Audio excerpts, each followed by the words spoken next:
Last week, the Department of Education reclassified some degrees as non-professional. Education, nursing, social work, physician assistants, physical therapy, audiology, architecture, and accounting. Here's why this is alarming and should not be allowed to stand. 7 out of these 8 professions are largely made up of women. Women make up 92% of audiologists, 77% of all public school teachers, 87% of registered nurses, 83% of social workers, 70% of physical therapists, 60% of physician assistants, and 60% of accountants. Of these 7 professions largely held by women, 6 are mandated reporters who are required by state to report on abuse and neglect of children.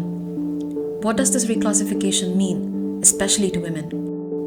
This reclassification affects the federal education loan.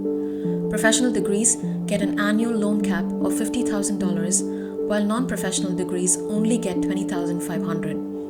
Unless universities lower the cost of these programs to match the federal loan cap, a lot of women are going to turn to other professions or be forced to borrow from private lenders at a higher interest rate.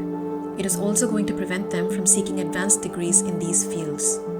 It is bad enough that these are all professions that are essential while also being grossly underpaid. The Department of Education saying that education isn't a professional degree is just morbidly ironic. We are barely 5 years behind the pandemic that shut down the world, when doctors and nurses functioned 24/7 with little to no food or sleep to keep their patients alive for one more day. Ask any doctor and they'll tell you how essential nurses are to them being able to do their jobs every day. And teachers, don't get me started on teachers.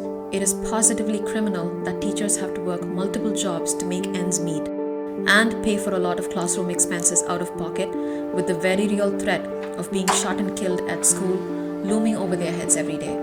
It is also worth noting that the current Secretary of Education, Linda McMahon, has a bachelor's degree in French and nothing else. Throughout history, when women enter a profession in large numbers, we've seen that profession get devalued. The world's biggest and longest running scam remains how women's labor inside the home is undervalued and considered insignificant. It is high time we ask ourselves and our elected leaders why that is and hold them accountable for change. A topic of discussion around your holiday table, perhaps.